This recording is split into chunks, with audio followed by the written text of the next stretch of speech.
Oi, seres, como vocês estão? Bora continuar a leitura do Céu e Inferno. Nós paramos na página 153 na semana passada, onde nós estávamos lendo sobre... Só para me dar uma relembrada. Nós estávamos lendo as entrevistas, né, de alguns espíritos benfeitores que voltaram para falar com os amigos na época, né, que estudavam o espiritismo. Nós vamos ler a página, começando na página 153, sobre a senhora viúva Foulon, nascida Wallace. A senhora Foulon, falecida em Antibes no dia 3 de fevereiro de 1865, morou por muito tempo no Havre, onde granjeou uma reputação como uma naturista muito hábil. Seu talento notável no início não foi para ela senão uma distração de amadora. Mais tarde, quando vieram os maus dias, soube dele fazer um precioso recurso, o que fazia sobretudo amada e estimada, tornando a sua memória cara a todos aqueles que a conheceram, era a amenidade do seu caráter. São suas qualidades particulares, das quais só aqueles que conhecem a sua vida íntima podem apreciar toda a extensão. Porque todos aqueles aos quais o sentimento é bem inato, não fazia ostentação dele e nem mesmo desconfiava. Se há alguém sobre quem o egoísmo não tinha nenhuma presa, era ela. Sem dúvida, talvez jamais o sentimento de abnegação pessoal foi levado mais longe. Sempre pronta a sacrificar o seu repouso, a sua saúde e seus interesses para quem podia ser útil. Sua vida não foi senão uma sequência de devotamentos, como não foi ela, desde a sua juventude, senão uma longa sequência de rudes e cruéis provas diante das quais a sua coragem, a sua resignação e a sua perseverança jamais faltaram. Mas, sua visão fatigada por um trabalho minucioso extinguia-se dia a dia. Ainda há algum tempo, e a cegueira já muito avançada, seria completa.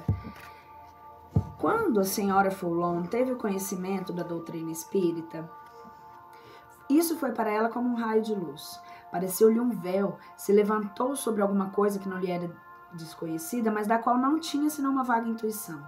Também o estudava com ardor, mas ao mesmo tempo com essa lucidez de espírito, essa justeza de apreciação que era própria da sua inteligência. É necessário conhecer todas as perplexidades da vida, perplexidades que tinham sempre por móvel não ela mesma, mas os seres que lhe eram caros, para compreender todas as consolações que ela auriu nessa sublime revelação, que lhe dava fé inquebrantável no futuro e lhe mostrava o nada das coisas terrestres. Sua morte foi digna de sua vida. Viu-lhe a aproximação sem nenhuma apreensão penosa. Era para ela a libertação de laços terrestres que deveria abrir-lhe a vida espiritual benfazeja, com a qual estava identificada pelo estudo do espiritismo. Ela morreu com calma, porque tinha consciência de ter cumprido a missão que aceitara vindo para a terra, de ter escrupulosamente cumprido os seus deveres de esposa e de mãe de família, porque também havia durante a vida abjurado todo ressentimento contra aqueles dos quais tinha a se queixar, e lhe pagaram com a ingratidão, que lhes instruíra, que lhe pagaram com a ingratidão, que sempre lhes restituíra o bem pelo mal e que o deixou a vida perdoando-lhes, remetendo-os pela mesma à bondade e à justiça de Deus. Enfim, ela morreu com a serenidade que dá consciência pura e a certeza de estar menos separada de seus filhos que durante a vida corpórea, uma vez que poderá doravante estar com eles em espírito sobre qualquer ponto do globo que se encontrem, ajudá-los com seus conselhos e cobri-los com a sua proteção. Desde que soubemos da morte da senhora Foulon, o nosso primeiro desejo foi conversar com ela. As relações de amizade e simpatia que a doutrina espírita fizera nascer entre ela e nós explicam algumas de suas palavras e familiaridade da sua linguagem. 1.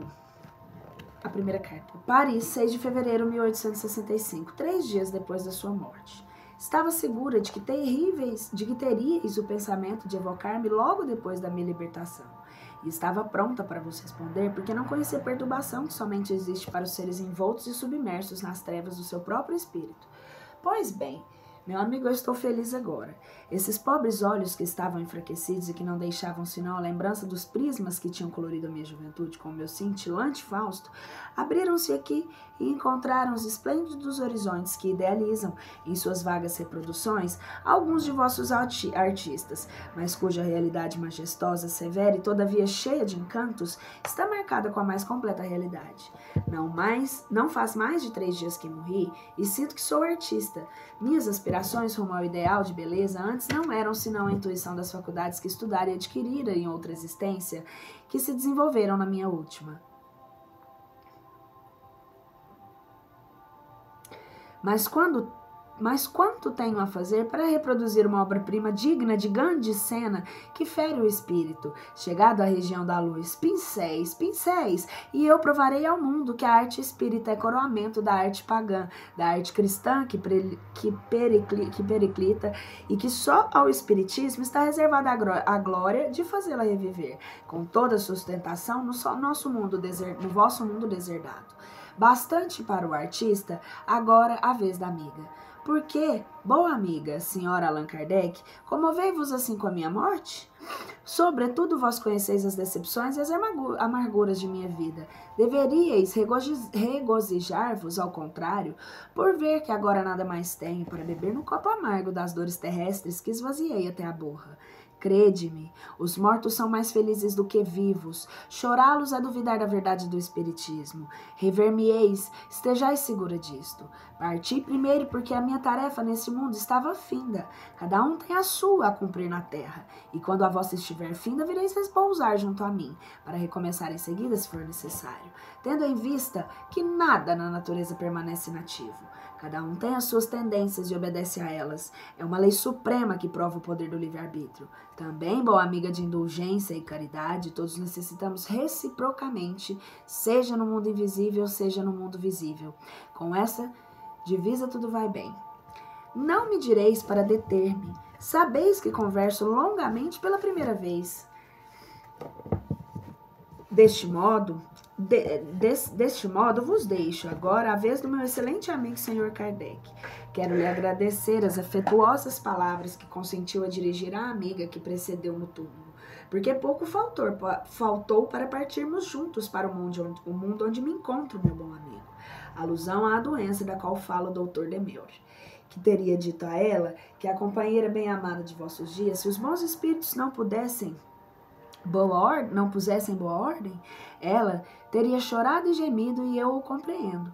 Mas também é necessário que ela vele para não vos expordes de novo ao perigo antes de acabar o vosso trabalho de iniciação espírita. Sem isso, correis o risco de chegar muito cedo entre nós e de não ver, como Moisés, a terra prometida, senão de longe. Tende-vos, pois, em guarda, é uma amiga quem disso vos previne.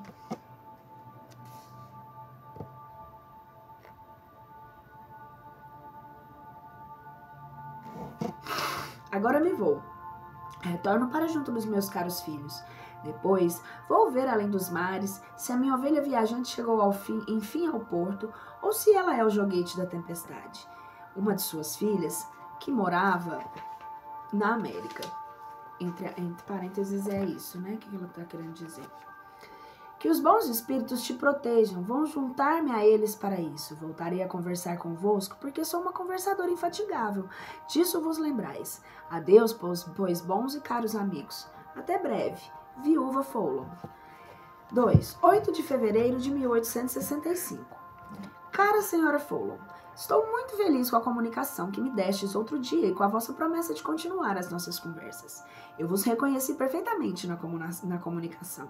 Nela, falais de coisas ignoradas pelo médium e que não podia vir senão de vós. Depois, a vossa linguagem afetuosa a nosso respeito é bem da vossa alma amorosa, mas há nas vossas palavras uma segurança, um equilíbrio e uma firmeza que não vos reconheci quando viva. Sabeis a esse respeito e permitir-me mais de uma demonstração em certas circunstâncias. Resposta: é verdade, mas desde que me vi gravemente enferma, recobrei uma firmeza de espírito perdida pelos desgostosos e pelos desgostos e pelas vicissitudes que, por vezes, tornaram-me receosa durante a vida. Eu disse a mim mesma: tu és Espírita, esqueça a terra, prepara-te para a transformação do teu ser e vê, pelo pensamento, a senda luminosa que a tua alma deve seguir deixando teu corpo e que a conduzirá, feliz e liberta, às esferas celestes onde deves viver doravante. Dir-me-eis que era um pouco presunçosa da minha parte em contar com a felicidade perfeita deixando a terra, mas sofrera tanto que devia estar a expiar as faltas não só da última como das existências precedentes. Essa intuição não me enganara, e foi ela que me deu a coragem e a calma e a firmeza dos últimos instantes. Essa firmeza foi naturalmente acrescida quando depois da minha libertação vi as minhas esperanças realizadas. Pergunta: quereis agora nos escrever a vossa passagem, o vosso despertar e as vossas primeiras impressões? Eu sofri, mas o meu espírito foi mais forte que o sofrimento material que o desligamento me fazia provar. Encontrei-me depois do supremo suspiro como em síncope, não tendo nenhuma consciência do meu estado, não se achando em nada, numa vaga de sonolência, e que não era nem o sono do corpo, nem o despertar da alma. Assim permaneci por longo tempo, depois como se saísse de um longo desfalecimento, despertei pouco a pouco no meio de irmãos que não conhecia. Eles me prodigalizavam seus cuidados, seus carinhos, mostraram-me um ponto no espaço que parecia uma estrela brilhante e disseram-me: será para lá que irás conosco, não pertenceis mais à terra. Então lembrei-me, apoiei-me neles, e como um grupo gracioso que se lança às esferas desconhecidas, mas com a certeza de ali encontrar a felicidade, subimos e a estrela aumentava. Era um mundo feliz, um mundo superior, onde a vossa boa amiga vai, enfim, encontrar o repouso. Quero dizer o repouso em relação às fadigas corpóreas que suportei e às vicissitudes da vida terrestre, mas não a indolência do espírito, porque a atividade do espírito é uma alegria. Então deixastes definitivamente a terra? Resposta: nela deixo muitos seres que me são queridos para ainda deixá-la definitivamente. A ela virei, pois em espírito, porque eu tenho uma missão a cumprir junto dos meus filhos. Aliás, sabeis bem que nenhum obstáculo se opõe a que os espíritos que estacionam no mundo superiores à terra venham visitá-la. Pergunta: a posição na qual estáis poderia enfraquecer as vossas relações com aqueles que deixaste neste mundo? Não, meu amigo. O amor aproxima as almas. Crede-me, pode-se estar na terra mais perto daqueles que alcançaram a perfeição do que daqueles que a inferioridade e o egoísmo fazem turbilhonar ao redor da esfera terrestre. A caridade e o amor são dois motores de uma atração poderosa. É o laço que consolida a união das almas, apesar da distância dos lugares. Não há distância senão para os corpos materiais. Não há distância senão para os corpos materiais. Não há para os espíritos. Que ideia fazeis agora dos meus trabalhos concernentes ao espiritismo? Acho que tendes a tarefa de almas que o fardo é penoso para carregar. Mas vejo o objetivo e sei que atingi-lo-eis. Eu vos ajudarei, podendo com os meus conselhos de espírito superar as dificuldades que vos serão suscitadas, em vos empenhando em tomar oportunamente certas medidas próprias para ativarem em vossa vida o movimento renovador a qual o espiritismo impele. Vosso amigo Demeure, unido ao Espírito da Verdade, vos será de um concurso ainda mais útil. Ele é mais hábil e mais sério do que eu, mas como eu sei que a assistência dos bons espíritos vos fortifica e vos sustenta em vosso labor, crede que a minha vos será assegurada por toda parte e sempre.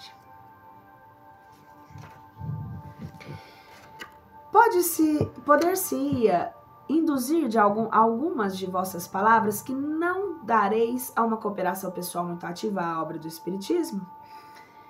Enganai-vos, mas vejo tantos outros espíritos mais capazes do que eu para tratar a questão importante que um sentimento invencível de timidez me impede. No momento de vos responder segundo vossos desejos, isso talvez virá. Tereis mais coragem e audácia, mas é necessário antes que conheça melhor esse espírito. Não faz senão 4 dias que morri. Eu estou ainda sob o encanto do deslumbramento que me cerca. Meu amigo, não o compreendeis? Não posso bastar para exprimir as novas sensações que provo. Devo violentar-me para arrancar da fascinação que exercem sobre o meu ser as maravilhas que ele admira. Eu não posso, senão bem dizer e adorar a Deus em suas obras. Mas isso passará. Os espíritos me asseguram que logo estarei acostumada com todas essas magnificências, que então poderei, com a minha lucidez de espírito, tratar todas as questões relativas à renovação terrestre.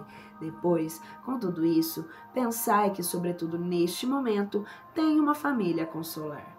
Adeus e até breve, a vossa boa amiga que vos ama e vos amará sempre, meu mestre, porque é a vós que ela deve a única consolação durável e verdadeira que experimentou na terra. Viúva Foulo. Número 3.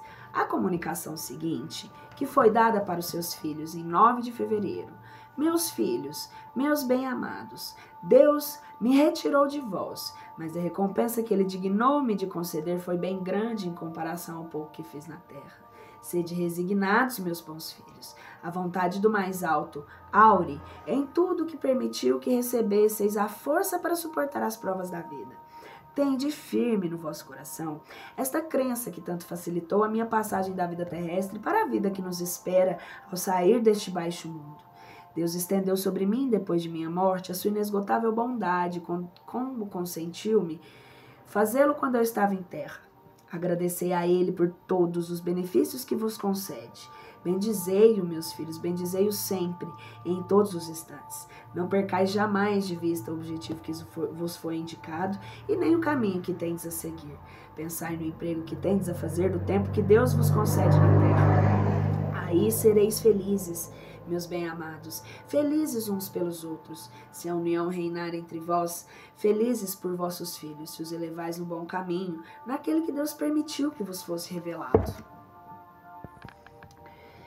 Se não podeis me ver, sabei bem que o laço que nos unia neste mundo não foi rompido pela morte do corpo, porque não é o envoltório que nos liga, mas o espírito. Será por aí, meus bem-amados, que poderei, pela bondade do Todo-Poderoso, guiar-vos ainda e vos encorajar a vossa caminhada para nos reunirmos mais tarde. Ide, meus filhos, cultivai com o mesmo amor essa sublime crença. Belos dias vos serão reservados, a vós que credes. Já vos foi dito, mas eu não deveria vê-los na terra. Será do alto que julgarei os tempos felizes prometidos pelo Deus bom, justo e misericordioso. Não choreis, meus filhos, que essas conversas fortifiquem a vossa fé e o vosso amor em Deus, que tantos dons derramou sobre vós, que tantas vezes enviou socorro à vossa mãe. Pedi-lhe sempre. A prece fortifica. Conformai-vos às instruções que segui tão ardentemente como vós encarnada. Eu vos voltarei dos meus filhos, mas é necessário que sustente a minha pobre filha, que ainda tem tanta necessidade de mim. Adeus, até breve. Crede na bondade de Todo-Poderoso. Eu o rogo por vós. Até à vista. Viúva Foulo. Uma nota. Todo espírita sério e esclarecido tirará facilmente dessas comunicações os ensinamentos que dela ressaltam. Não chamaremos a atenção sobre senão pois 2 pontos. O primeiro é que esse exemplo nos mostra a possibilidade de não mais encarnar na Terra e passar daqui para um mundo superior sem estar, por isso, separado dos seres queridos que aqui se deixam. Aqueles, pois que temem a reencarnação por causa das misérias da vida, podem delas se isentar fazendo o que é necessário, quer dizer, trabalhando pelo seu adiantamento. Aquele que não quer vegetar nas classes inferiores deve se instruir e trabalhar para subir de grau. O segundo ponto é a confirmação dessa verdade de que depois da morte estamos menos separados dos seres que nos são caros do que durante a vida. A senhora Foulo, retida pela idade e pela enfermidade numa cidade do Midi, não tinha perto dela senão uma parte de sua família. A maioria de seus filhos e de seus amigos estava dispersa ao longe. Obstáculos materiais se opunham a que ela pudesse vê-los tão frequentemente como uns e outros o desejassem. A grande distância tornava mesmo a correspondência rara e difícil para alguns. Apenas se desembaraçou do seu corpo terrestre. Leve, ela correu para junto de cada um, transpôs as distâncias sem fadiga, como a rapidez da eletricidade. Vê-os, assiste às suas reuniões íntimas, cerca-os de sua proteção e pode, pela via da mediunidade, conversar com eles a todo instante, como quando viva, e dizer que há pessoas que preferem a ideia de uma separação indefinida a este pensamento consolador. Eu preciso concordar com isso. Vocês vão me achar muito maluca se eu disser que eu converso com os meus mentores assim o tempo inteiro? É muito legal. Um médico russo. O senhor P. era um médico de Moscou, tão distinguido por suas eminentes qualidades morais quanto pelo seu saber. A pessoa que o evocou conhecia-o apenas pela reputação e não tivera com ele senão relações indiretas. Comunicação original foi em língua russa. Depois da evocação, estais aqui? Resposta: sim. No dia da minha morte, persegui-vos com a minha presença, mas resististes a todas as minhas tentativas para vos fazer escrever. Ouvir as vossas palavras sobre mim, e isso levou-vos a conhecer. Então tive o desejo de conversar convosco para vos ser útil. Por que vós, que erais tão bom, tanto sofrestes? Foi uma bondade do Senhor que quis, por aí, fazer-me sentir duplamente o preço da minha libertação e fazer-me avançar o mais rápido possível nesse mundo. O pensamento da morte foi causa de terror? Não. Eu tinha muita fé para isso. A separação foi dolorosa? Não. O que chamais de último momento? Nada é. Não senti senão um estalido muito curto e logo depois achei-me muito feliz por estar desembaraçado da minha miserável carcaça.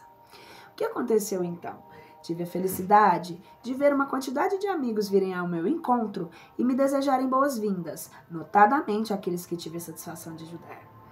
Que região habitais? Estais num planeta? Tudo que não é um planeta é o que chamais de espaço. É ali que estou. O homem não pode, contudo, calcular ou fazer uma ideia sequer do número de gradações dessa imensidade. Quantos degraus nessa escada de Jacó que vai da terra ao céu? Quer dizer, do aviltamento da encarnação no mundo inferior com o vosso até a depuração completa da alma. Ali onde estou não se chega senão depois de muitas provas, o que significa de muitas encarnações. Nessa conta, tivestes muitas existências? Como poderia ser de outro modo? Não há nada excepcional na ordem imutável estabelecida por Deus. A recompensa não pode vir senão depois da vitória alcançada na luta. E quando a recompensa é grande, é preciso necessariamente que a luta também o tenha sido. Mas a vida humana é tão curta que a luta não é real senão por intervalos, a esses intervalos que são as diferentes existências sucessivas. Ora, uma vez que eu estou sobre um dos degraus já elevados, é certo que eu alcançarei a felicidade por uma continuidade dos embates de onde Deus permitiu que eu obtivesse algumas vezes a vitória. Em que consiste a vossa felicidade? Isso é mais difícil que vos pode fazer isto é mais difícil de vos compreender. A felicidade da qual gozo é um encantamento extremo de mim mesmo. É um contentamento extremo de mim mesmo. Não dos meus méritos, isso seria do orgulho, e este é uma característica de espíritos inferiores.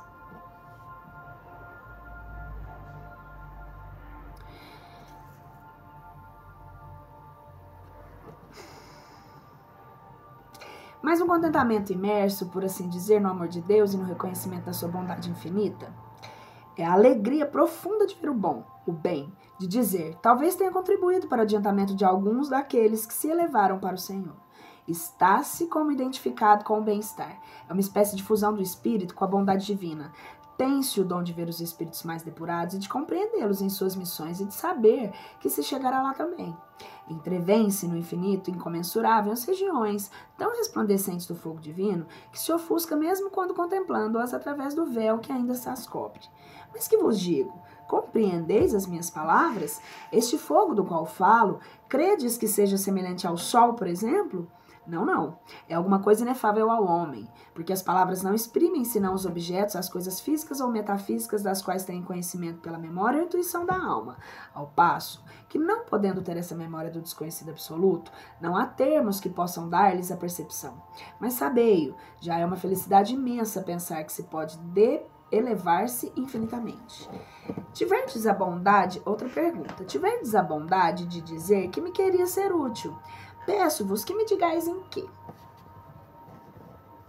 Eu posso ajudar-vos em vossos desfalecimentos, sustentar-vos em vossas fraquezas, consolar-vos em vossos desgostos. Se a vossa fé, sacudida por algum abalo, que vos conturbe, venha a cambalear, chamai-me. Deus dar-me-á as palavras, para vos fazer lembrado e conduzir a ele, e vos sentistes prestes a sucumbir com o peso das tendências das quais vos conheceis culpado. Chamai eu e vos ajudarei a carregar a vossa cruz. como Jesus outrora foi ajudado a carregar a sua, aquela que tão altamente deveria nos proclamar a verdade e a caridade. Se enfraquecerdes sobre o peso de vossos desgostos, se o desespero se apoderar de vós, chamar-me, virei vos tirar desse abismo, falando-vos de espírito a espírito, vos lembrando dos deveres que vos são impostos, não por considerações sociais e materiais, mas pelo amor que sentires a mim, no amor que Deus colocou em meu ser para ser transmitido àqueles que Ele pode salvar. Tendes sem dúvida amigos na terra. Aqueles partilham talvez as vossas dores e talvez já vos salvaram no desgosto, e de procurá-los e de levar-lhes as vossas queixas e as vossas lágrimas, e eles vos dão em troca desse sinal de aflição, os seus conselhos, seu apoio, seus carinhos. Pois bem, não pensais que um amigo aqui seja uma boa coisa? Não é consolador dizer-se, quando eu morrer, meus amigos na terra estarão no meu enterro, pedindo por mim, chorando sobre mim, mas meus amigos do espaço estarão no limiar da vida e virão, sorrindo, conduzir-me ao lugar que eu merecer pelas minhas virtudes. Em que mereci a proteção que desejais me conceder?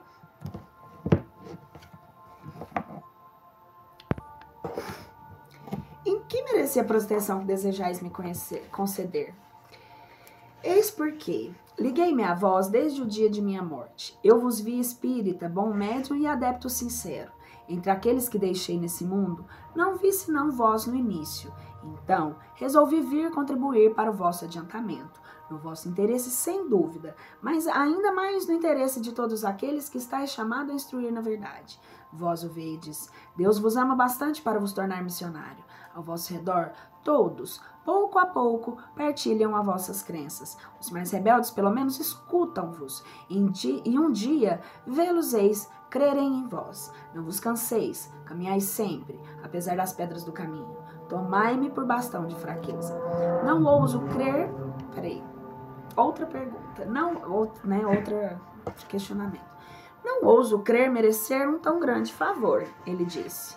A resposta: sem dúvida, estáis longe da perfeição, mas o vosso amor em difundir as santas doutrinas, em sustentar a fé naqueles que vos escutam, em pregar a caridade, a bondade e a benevolência, mesmo quando se usa maus procedimentos contra vós, a vossa resistência ao vosso instinto de cólera, que poderia satisfazer tão facilmente quanto aqueles que vos afligem desconhecem as vossas intenções, vem felizmente servir de contrapeso àquilo que tendes de mal em vós, e sabei-o, é um poderoso contrapeso contra o perdão.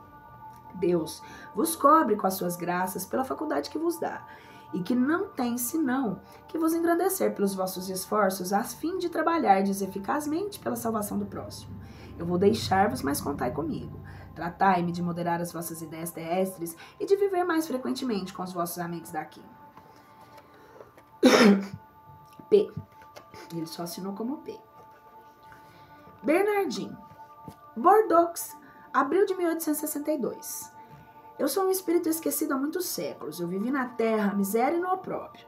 Trabalhei sem descanso para dar à minha família, em cada dia, um pedaço insuficiente de pão. Mas eu amei o meu Senhor verdadeiro. Enquanto aquele que me carregava na terra aumentava o meu fardo de dores. Eu dizia, meu Deus, dai-me a força para suportar esse peso sem lamentar-me. Eu espiei, meus amigos, mas ao sair dessa rude prova, o Senhor recebeu-me na paz. E o meu mais sincero voto foi de vos reunir todos ao meu redor, meus filhos, meus irmãos, e os de vos dizer, qualquer preço que nisso colocardes, a felicidade que vos espera está ainda bem acima. Eu não tinha posição. Filho de uma numerosa família, servia a quem poderia ajudar-me a suportar a minha vida. Nascido numa época na qual a servidão era cruel, suportei todas as injustiças do trabalho imposto e pesado, todas as cargas que aprazava aos subalternos do Senhor me imporem. Vi minha mulher ultrajada, vi minhas filhas raptadas, depois rejeitadas, sem poder lamentar-me. Vi meus filhos conduzidos nas guerras de pilhagem de crimes, enforcados por faltas que não cometeram. Se soubesseis, pobres amigos, o que suportei em minha muito longa existência, mas eu esperava a felicidade que não existe na terra, e o Senhor me a concedeu. A vós todos, pois meus irmãos, coragem, paciência e resignação. Meu filho, podes vos conservar o que te dei. É um ensinamento prático. Aquele que prega é muito melhor escutado Quando pode dizer, eu suportei mais que vós, eu suportei sem lamentar-me? Pergunta, em que época vivestes? De 1400 a 1460. Tivestes uma outra existência depois? Sim, ainda vivi entre vós como um missionário da fé, mas da verdadeira, da pura, daquela que sai da mão de Deus, e não daquela que os homens fizeram. Agora, como o espírito tem desocupações, poderíeis crer que os espíritos ficam inativos? A inação, a inutilidade, seriam para eles um suplício. Minha missão é a de guiar os centros abertos no espiritismo. Ali, inspiro bons pensamentos e esforce-me por neutralizar aqueles que os maus espíritos procuram sugerir. Bernardinho. A Condessa Paula. Era uma mulher muito jovem, bela, rica, de um ilustre nascimento segundo o mundo, e por outro lado um modelo acabado de todas as qualidades do coração e do espírito. Ela morreu aos 36 anos, em 1851. Era uma dessas pessoas cuja oração fúnebre se resume nessas palavras em todas as bocas. Por que Deus retira tão cedo tais pessoas da terra? Felizes aqueles que fazem assim bendizer a sua memória. Ela era boa, doce e indulgente para com todo mundo, sempre pronta a desculpar ou atenuar o mal para com todo mundo, sempre pronta a desculpar ou atenuar o mal em lugar de agravá-lo. Nunca a maledicência manchou seus lábios. Sem arrogância nem orgulho tratava os seus inferiores com uma benevolência que nada tinha da baixa familiaridade, e sem tomar diante deles ares de grandeza ou de proteção humilhante. Compreendendo que as pessoas que vivem de seu trabalho não são capitalistas e que têm necessidade do dinheiro, que lhes é devido, seja por seu estado, seja para viver, jamais ela fez esperar um salário. O pensamento de que alguém pudesse sofrer de uma falta de pagamento por sua culpa era um remorso de consciência. Não era dessas pessoas que procuram sempre o dinheiro para satisfazerem as suas fantasias e não têm nunca para pagarem o que devem. Ela não compreendia que pudesse ser de bom gosto para um rico ter dívidas e ficaria humilhada podendo dizer que os seus fornecedores eram obrigados a fazer-lhe adiantamentos. Também em sua morte não houve senão lamentos e nenhuma reclamação. A sua beneficência era inesgotável, mas não era essa beneficência oficial que se expõe publicamente. Nela era a caridade do coração e não da ostentação. Só Deus sabe das lágrimas que ela secou e os desesperos que acalmou, porque essas boas ações não tinham por testemunhas, senão ela os infelizes que assistiam. Sabia, sobretudo, descobrir esses infortúnios ocultos, que são os mais pungentes, e que socorria com a delicadeza que eleva o moral ao invés de abaixá-lo. Sua posição e as altas funções de seu marido obrigavam-no numa apresentação doméstica a qual não podia infringir, mas em tudo satisfazendo as exigências de sua posição, sem mesquinhez, ali colocava uma ordem que, evitando desperdícios ruinosos e as despesas supérfluas, permitia-lhe para isso bastar-lhe a metade do que custaria os outros, sem fazer melhor. Poderia fazer assim, de sua forma, uma parte maior para os necessitados. Por isso, separar um capital importante cuja renda era designada exclusivamente para essa destinação, sagrada para ela, e a considerava como tendo a menos de destinar para sua casa. Achava assim um meio de conciliar com seus deveres para com a sociedade e para com o infeliz. Evocada, 12 anos depois de sua morte por um de seus parentes iniciados no espiritismo, ela deu a comunicação seguinte em resposta a diversas perguntas que lhe foram dirigidas. Tendes razão, meu amigo, em pensar que sou feliz e eu sou. Com efeito, além de tudo, o que possa exprimir, e todavia eu estou longe ainda do último grau. Entretanto, estou entre os felizes da terra, porque não me lembro de ter provado a tristeza real. Juventude, saúde, fortuna, homenagens, eu tinha tudo o que constitui a felicidade entre vós. Mas o que é essa felicidade perto daquela que se saboreia aqui? Que são as vossas mais esplêndidas festas em que se expõem os mais ricos ornamentos perto dessas assembleias de espíritos resplandecentes de uma luz que a vossa vida não poderia suportar, que é o apanágio da pureza? Que são os vossos palácios e os vossos salões dourados perto das moradias aéreas, dos vastos campos, dos espaços matizados de cores que fariam empalidecer o arco-íris? Que os vossos passeios de passos contados em vossos parques e perto das excursões através da imensidade mais rápidas do que o relâmpago? Que os vossos horizontes limitados e nebulosos, perto do espetáculo grandioso dos mundos que se movem no universo sem limites sob a poderosa mão do mais alto? Quanto aos vossos mais melodiosos concertos, são tristes e gritantes perto dessa suave melodia que faz vibrar os fluidos do éter e todas as fibras da alma? Quando as vossas maiores alegrias são tristes e insípidas perto da inefável sensação de felicidade que penetra incessantemente todo o ser com um eflúvio benfazejo, sem mistura de nenhuma inquietação, de nenhuma apreensão e de nenhum sofrimento? Aqui tudo respira o amor, a confiança, a sinceridade, por todas as partes, corações amantes, por toda a parte amigos, sem nenhuma parte de invejosos e ciumentos. Tal é o mundo onde estou, meu amigo, e aonde chegareis infalivelmente seguindo o caminho reto. Entretanto, se deixaria cedo uma alegria uniforme. Não credes que a nossa seja isenta das peripécias. Não é um concerto perpétuo, nem uma festa sem fim, nem uma beata contemplação durante a eternidade. Não é um movimento, a vida, a atividade. As ocupações, embora isentas de fadigas, dão-lhe uma incessante variedade de aspectos e emoções pelos milhares de incidentes de que são salpicadas. Cada um tem sua missão a cumprir, seus protegidos a assistir os amigos da terra para visitar, mecanismos da natureza a dirigir, almas sofredoras para consolar. Se vai ou vem, não de uma rua a outra, mas de um mundo a outro, reúne-se ou se separa para reunir em seguida. Reúne-se num lugar, comunica-se o que se fez, felicita-se pelos sucessos alcançados e combina-se, assiste-se reciprocamente nos casos difíceis. Enfim, asseguro-vos que ninguém tem o tempo de se aborrecer um segundo.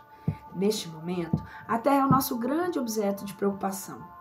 Que movimento entre os espíritos, que numerosas cortes afluem para concorrer em sua transformação. Dir-se-ia uma multidão de trabalhadores ocupados em desbravar uma floresta sob a condução de chefes experimentados. Uns abatem as velhas árvores com o machado, arrancam as profundas raízes, outros, entulhando estes, lavrando e semeando aqueles, edificando a nova cidade sobre as ruínas carcomidas do velho mundo. Durante esse tempo, os chefes se reúnem, formam conselhos e enviam mensageiros para darem ordens em todas as direções. A terra deve estar regenerada num tempo dado. É necessário que os desígnios da providência se cumpram. Por isso, cada um está na obra. Não credes que eu seja simples espectadora desse grande trabalho? Teria vergonha de ficar inativa enquanto todo mundo se ocupa. Uma missão importante me está confiada. Esforço-me para cumpri-la com o melhor de mim. Não foi sem lutas que cheguei à posição que me ocupo na vida espiritual. Crede bem que a minha última existência, por meritória que vos pareça, não bastou para isso.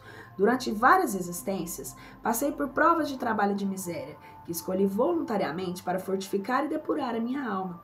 Eu tive a felicidade de sair vitoriosa delas, mas restava-me uma a provar, a mais perigosa de todas, a da fortuna e do bem-estar material, de um bem-estar sem mistura de amargor. Aí estava o perigo. Antes de tentá-la, eu quis me sentir bastante forte para não sucumbir. Deus levou em conta as minhas boas intenções e deu-me a graça de sustentar-me. Muitos outros espíritos, seduzidos por aparências, apressaram-se em escolhê-la. Muito fracos aí para afrontarem em perigo, as seduções triunfam de sua inexperiência.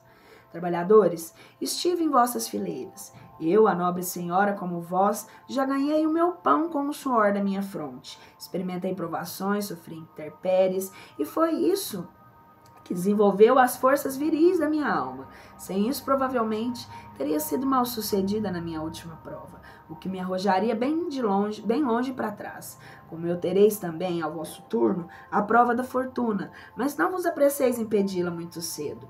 E vós que vos sois ricos, tende sempre presente no pensamento que a verdadeira fortuna, a fortuna imperecível, não está na terra, e compreendei que a que preço podereis merecer os benefícios do Todo-Poderoso.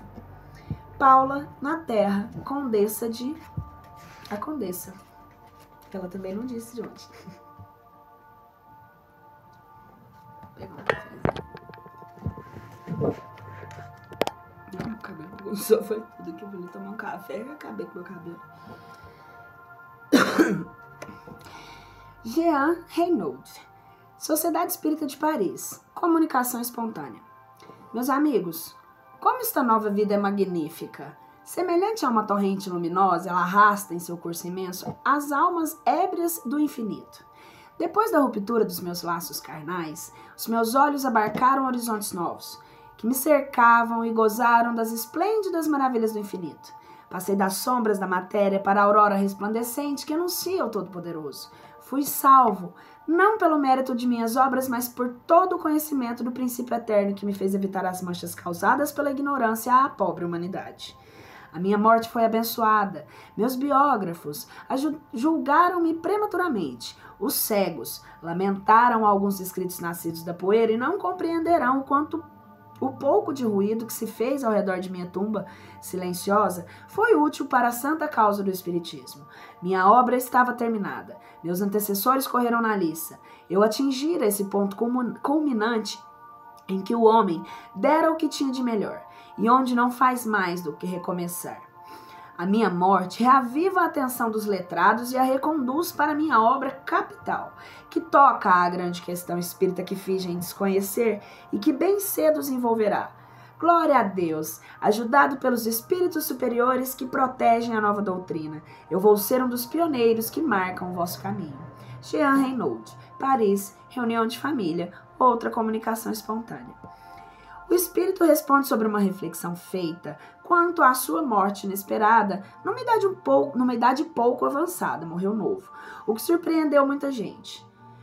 Entre aspas, ele se comunicou. Quem vos disse que a minha morte não foi um benefício para o espiritismo, para o seu futuro e para as suas consequências? Notaste, meu amigo, a marcha que se segue o progresso, o caminho que toma a fé espírita?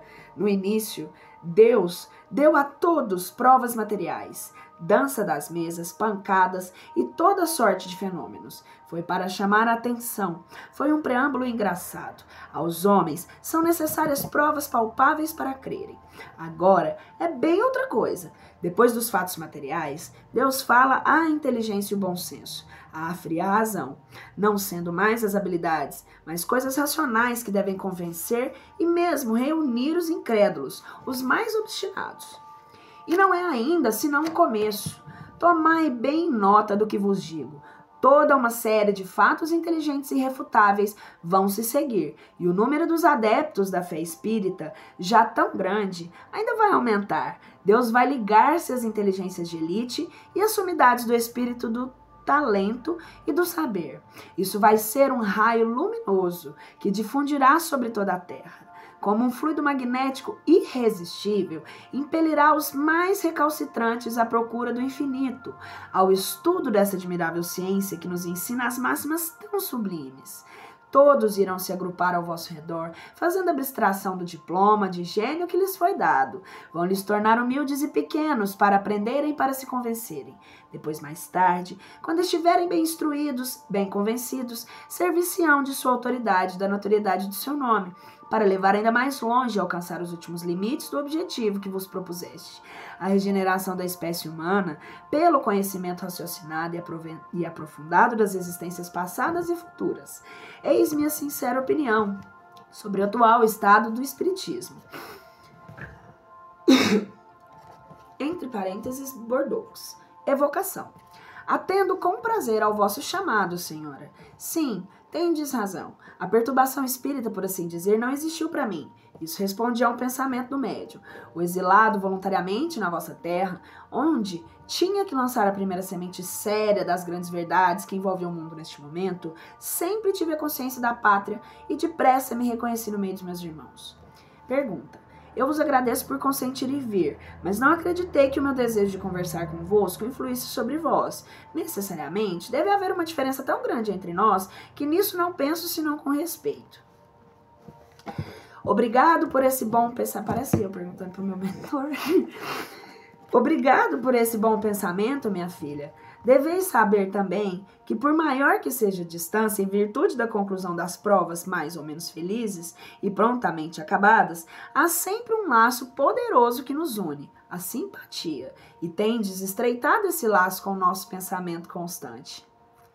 Se bem que muitos espíritos hajam explicados... Outra pergunta. Se bem que muitos espíritos hajam explicado as suas primeiras sensações ao despertar, seríeis capaz de nos dizer o que sentirdes ao reconhecer-vos e como se operou a separação do vosso espírito do vosso corpo?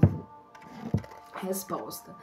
Como para todos, eu senti o momento da libertação aproximar-se, mas mais feliz que muitos, ela não me causou angústias, porque ele conhecia os resultados, embora fossem maiores do que pensava. O corpo é um entrave às faculdades espirituais, e quaisquer que sejam as luzes que se haja conservado, são sempre mais ou menos abafadas pelo contato da matéria. Dormi esperando um despertar feliz. O sono foi curto e a admiração imensa. Os esplendores celestes expostos aos meus olhares brilhavam com todo o seu fausto. A minha visão maravilhada mergulhava na imensidade desses mundos, cuja existência e habilidade eu afirmara.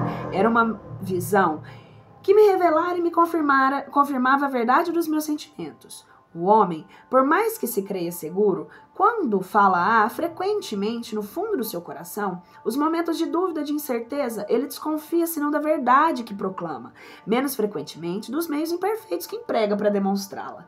Convencido da verdade que eu queria fazer admitir, a miúde que eu tive que combater contra mim mesmo, contra o desalento de ver, tocar, por assim dizer, a verdade, e não poder torná-la palpável àqueles que tinham tanta necessidade de crerem nela, para caminharem com segurança no caminho que tinham a seguir.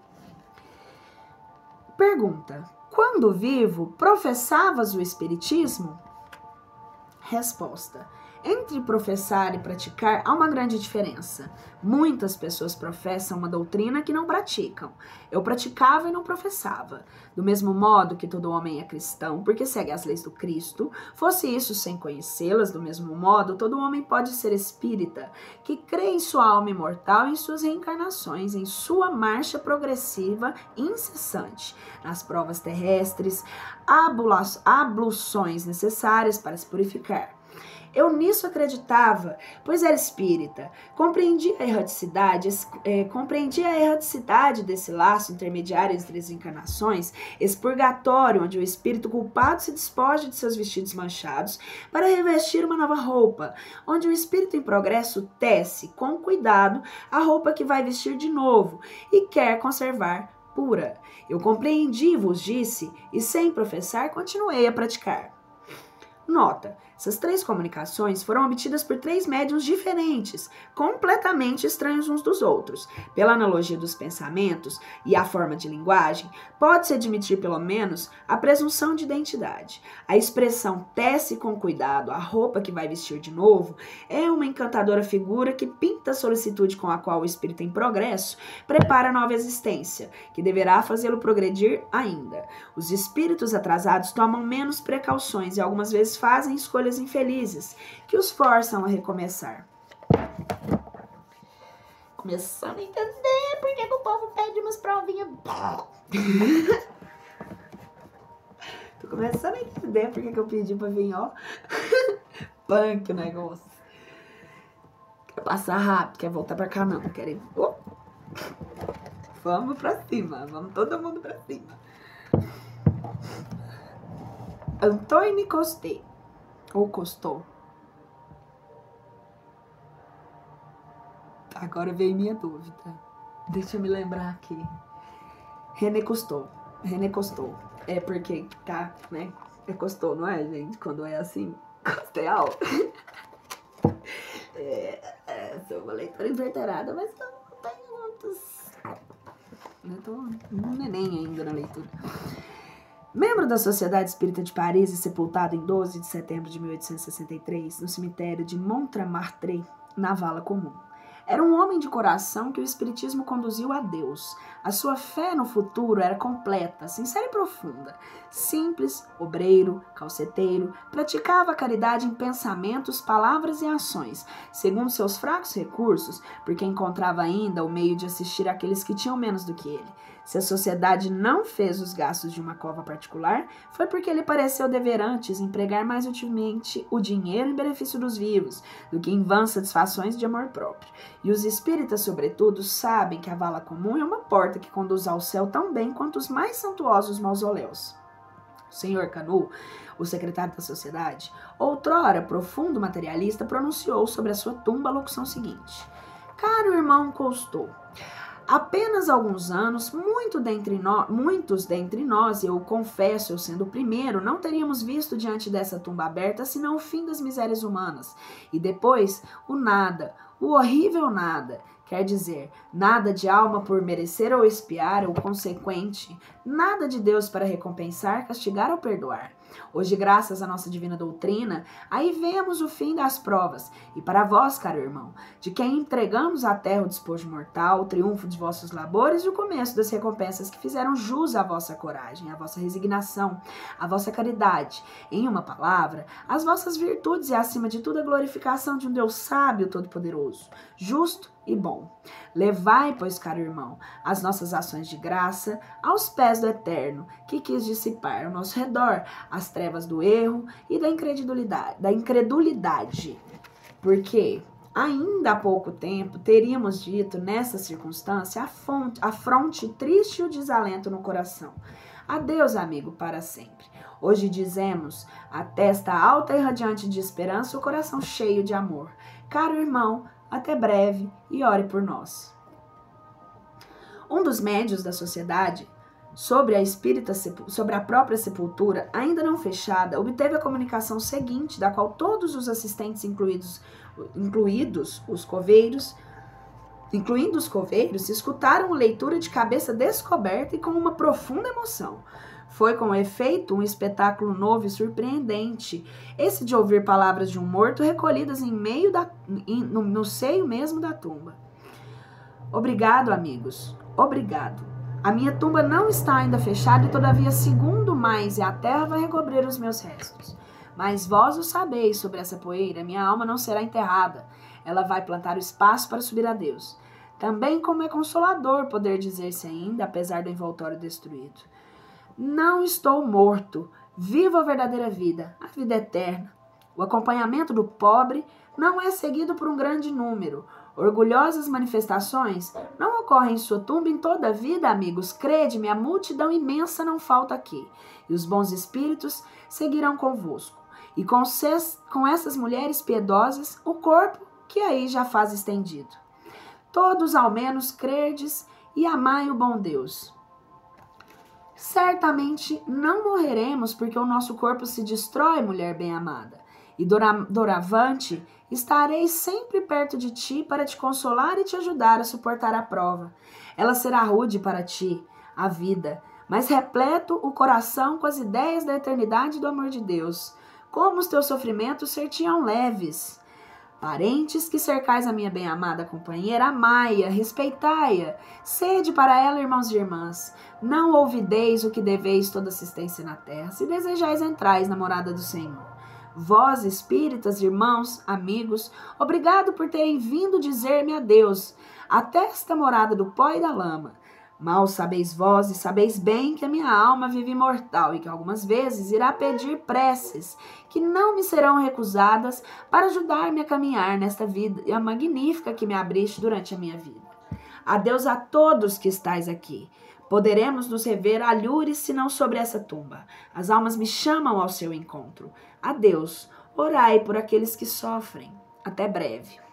Cousteau. 3 dias mais tarde, o espírito do Sr. Cousteau, evocado num grupo particular, ditou que se segue por intermédio de outro médium. A morte é a vida. Não faço senão repetir o que foi dito. Mas para vós não há outra expressão que esta, apesar do que dizem os materialistas, aqueles que querem permanecer cegos. Oh, meus amigos, mas que bela aparição na terra que é de ver flutuar as bandeiras do Espiritismo. Ciência imensa, da qual tendes apenas as primeiras letras. Que claridades ela traz aos homens de boa vontade, àqueles que quebraram as cadeias terríveis do orgulho para hastearem bem alto as suas crenças em Deus. Orai, humanos, agradecei-lhe por todos esses benefícios, pobre humanidade, se lhe fora dado compreender. Mas não, ainda não chegou o tempo em que a misericórdia do Senhor deverá se estender sobre todos os homens, a fim de que eles reconheçam suas vontades e a elas se submetam. Será pelos teus raios luminosos, ciência bendita, que eles ali chegarão e a compreenderão. Será o teu calor benfazejo, que virão reaquecer os seus corações ao fogo divino, que dá a fé e as consolações. Será sobre os teus raios vivificantes, que o Senhor e o obreiro virão se confundir e não serão senão porque compreenderão essa caridade fraternal pregada pelo divino Messias. Ó, meus irmãos, pensai na felicidade imensa que tendes por serdes os primeiros iniciados na obra regeneradora. Honra a vós, meus amigos. Continuai, como eu um dia, vindo para a pátria dos espíritos, direis: a morte é a vida. Ou antes, é um sonho, uma espécie de pesadelo que dura o espaço de 1 minuto, e de onde sai para se ver cercado de amigos que vos felicitam e tão felizes por lhes estender os braços. Minha felicidade foi tão grande que não podia compreender como Deus concedia tantas graças por ter feito tão pouco. Parecia-me sonhar, e como algumas vezes ocorreu-me sonhar que estava morto, eu tive medo um instante de ser obrigada a retornar a esse infeliz corpo, mas não tardei a dar-me conta da realidade e agradeci a Deus. Eu bendisse o Senhor, que tão bem soubera despertar em mim os deveres do homem que pensa na vida futura. Sim, eu o bendizia e lhe agradecia, porque o livro dos Espíritos despertara em minha alma um impulso pelo amor do meu Criador. De amor pelo meu Criador. Obrigado, meus bons amigos, por me atraírem para vós. Dizei aos nossos irmãos que frequentemente estou em companhia do nosso amigo Senson. Até breve, coragem. A vitória vos espera. Felizes aqueles que tomaram parte no combate. Desde então, o Sr. Cousteau manifestou-se frequentemente, seja na sociedade, seja em outras reuniões, onde se deu provas da elevação de pensamentos que caracteriza os espíritos avançados.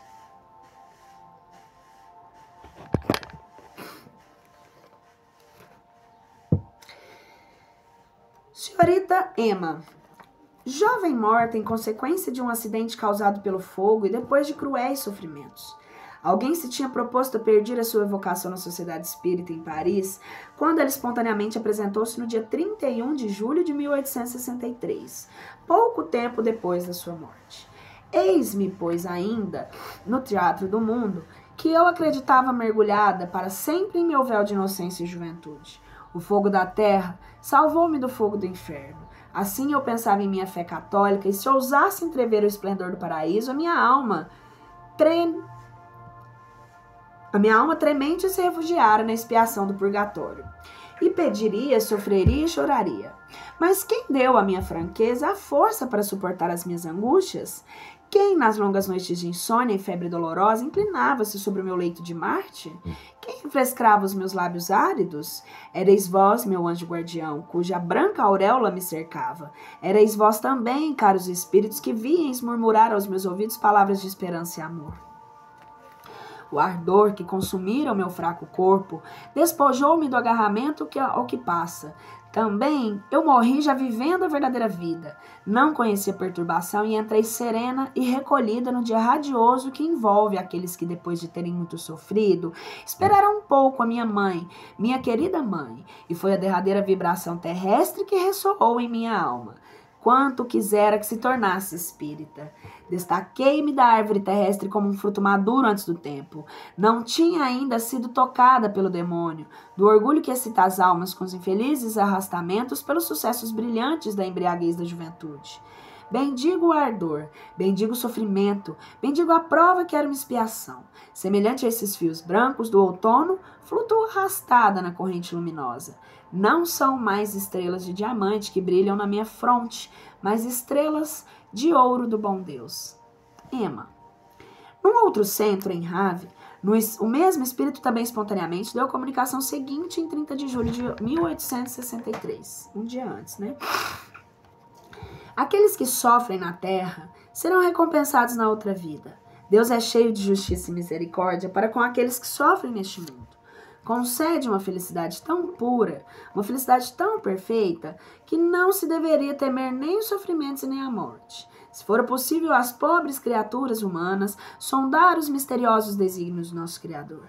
Mas a terra é um lugar de provas frequentemente bem grandes, frequentemente semeadas de dores bem pungentes. Sede resignados a tudo, e se fordes por ela alcançados, a tudo inclinai-vos diante da bondade suprema de Deus, que é todo-poderoso. Se vos der um fardo pesado a suportar, se vos chama a ele depois de grandes sofrimentos, verei na outra vida a vida feliz. Quão pouca coisa eram essas dores e essas penas da terra. Quando julgardes a recompensa que Deus vos reserva, sem nenhum lamento, nenhum murmúrio entrar no vosso coração. Bem jovem deixei a terra, e Deus quis me perdoar e me dar a vida daqueles que respeitaram as suas vontades. Adorai sempre a Deus, amai-o de todo o vosso coração. Sobretudo, rogai a Ele firmemente. Aí está o vosso sustentáculo neste mundo, a vossa esperança e a vossa salvação.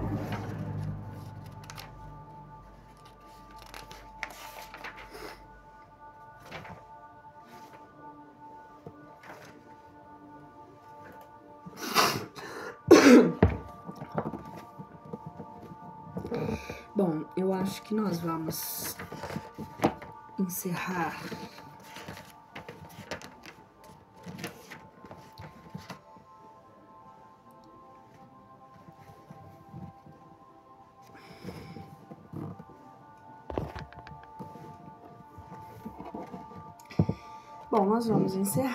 no final nós temos mais, e aí nós entramos na próxima, nós terminamos essas entrevistas e entramos no capítulo 3.